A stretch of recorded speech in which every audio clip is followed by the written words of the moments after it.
আসসালামু আলাইকুম। মাহাদি কম্পিউটার থেকে আমি মোহাম্মদ মহসিন সরকার। আপনাদের আজকে দেখিয়ে দেব কিভাবে ফ্রিতে আপনি কফিলের নাম্বার বের করতে পারবেন। এই কফিলের নাম্বার বের করার জন্য মক্তবে আপনাকে কমপক্ষে 100 থেকে 200 রিয়াল দিতে হয়। আর এই সম্পূর্ণ কাজটা কিভাবে ফ্রিতে করতে পারবেন আজকে আমি সম্পূর্ণ আপনাদের দেখিয়ে দিব। যারা অনলাইনে যে কোনো কাজ করতে চান, ইনকাম নাম্বার বের করতে চান, খরুব এক্সপায়ার এক্সিট, খরুব এক্সিট এবং অনলাইনে যে কোনো কাজ করতে চান, অবশ্যই আমার সাথে যোগাযোগ করতে পারেন নিচে দেওয়া নাম্বারে। এখন দেখিয়ে দিব কিভাবে বের করতে পারবেন আপনার কফিলের নাম্বার। তার আগে আপনার আফসার থেকে আপনার ইকামা নাম্বার বের করে নেবেন এবং সেখান থেকে আপনার কফিলের ইকামা নাম্বারটা দেখে নেবেন। ইস্টাবলিশ নাম্বার এবং কফিলের মুআসাসা নাম্বার অথবা যে কোনো একটা নাম্বার দেখেন, প্রথম 7 দিয়ে শুরু আছে ওই নাম্বারটা বের করে নেবেন। নাম্বারটা বের করার পর তারপর চলে আসবেন কম্পিউটার স্ক্রিনে। আমি দেখিয়ে দিচ্ছি কিভাবে সহজে কফিলের মোবাইল নাম্বার বের করবেন। আসসালামু আলাইকুম। আমি কমপ্লিট সিনারি মোবাইলে দেখাচ্ছি যাতে আপনাদের দেখতে সুবিধা হয় এবং কাজটা করতে সুবিধা হয়। এবং সবাই তো আর কম্পিউটার ব্যবহার করে না, অনেকে ব্যবহার করে মোবাইল। তো তার জন্য প্রথম কি করবেন, গুগল গিয়ে সার্চ দিবেন। আমার একটি ওয়েবসাইট আছে, ওই ওয়েবসাইটে গিয়ে ঢুকে যাবেন। প্রথমে www.mahadi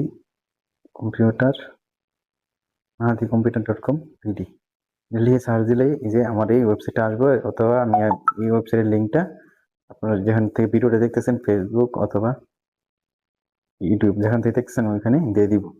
এখানে আসার পর একটু নিচে নামবেন, সবার নিচে আস্তে আস্তে নিচে নামার পরে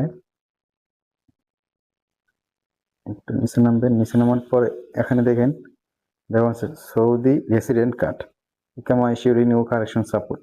এই জায়গার মধ্যে ক্লিক করবেন। এই জায়গার মধ্যে ক্লিক করার পরে এখানে দেখেন আপনার সৌদি আরবের মোট অনেকগুলা কাজের লিঙ্ক আনতে এখান থেকে পেয়ে যাবেন। এখানে কি করবেন, আপনি সবার নিচে 13 নম্বরে যাবেন। এই যে সবার নিচে এই যে 13 নম্বরে আসবেন। 13 নম্বর না, সরি, এটার মধ্যে মনে আছে 18 নম্বরে। 18 নম্বরে আসবেন। এখানে commercial registration check, Saudi Arab ministry of commerce এর মাধ্যমে যে কোনো কোম্পানি আর কমার্শিয়াল রেজিস্ট্রেশনের তথ্য যাচাই করতে পারবেন। এখানে কি করবেন, ওপেনে ক্লিক করবেন। ওপেনে ক্লিক করার পর আপনাকে এই ওয়েবসাইটে নিয়ে আসবে। ওয়েবসাইটে আনার পর আপনাকে যে বলছিলাম, এই কামার মধ্যে যে নাম্বারটা দেওয়া আছে কফিলের মুআসাসা অথবা কফিলের ইকামা নাম্বারটা, যে নাম্বারটা দেওয়া আছে এই নাম্বারটা এখানে বসিয়ে দিবেন।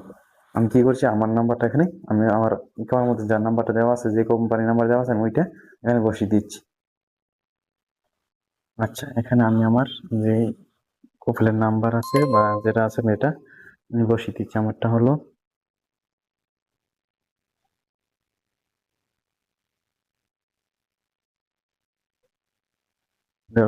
নাম্বারটা বসে দেওয়ার পরে এখানে যে ভেরিফিকেশন কোডটা আছে এই কোডটা আমি বসিয়ে দিব। এখানে কি আছে, RM9A, তারপরে যে, তারপরে এটা দেওয়ার পর দিব সার্চে ক্লিক করার সাথে সাথে এখানে দেখেন সব ডিটেলস চলে আসা পড়ছে আমার কোম্পানির। এই যে আমার কোম্পানির নাম নেই আইসা পড়ছে, এই যে ন্যাশনাল অ্যাড্রেস, আমার যে ন্যাশনাল নেম এটা আইসা পড়ছে। তারপরে আমার কোম্পানি অনেকগুলো তথ্য চলে আসা পড়ছে, যে আমার কোম্পানি অ্যাক্টিভ আছে, যে আমার কোম্পানির নাম আইসা পড়ছে। এই যে দেখেন কতজন, তারপরে কোম্পানির সিআর নাম্বার আসছে। এই যে দেখেন এখানে ফোন, এই যে এটা হলো আমার কোম্পানির ফোন নাম্বার। আমি তখন আপনার সরাসরি কল দিয়ে দেখাই। এই যে নাম্বারটা কল দিই, এখান থেকে কল দিচ্ছি। দেখেন কপি করলাম, কপি করার দরকার নেই, সিলেক্ট করে কল দিব। কল দিই, নাম্বারটা আসছে, তারপর কল দিই। এই যে আমার নাম, কোম্পানির নাম আসছে আমার, কল ঢুকতেছে, কিন্তু কল ঢুকতেছে। এভাবে সহজে আপনি আপনার কফিলের নাম্বার অথবা আমার কোম্পানির নাম্বার সহজে বের করে নিতে পারবেন। আসসালামু আলাইকুম।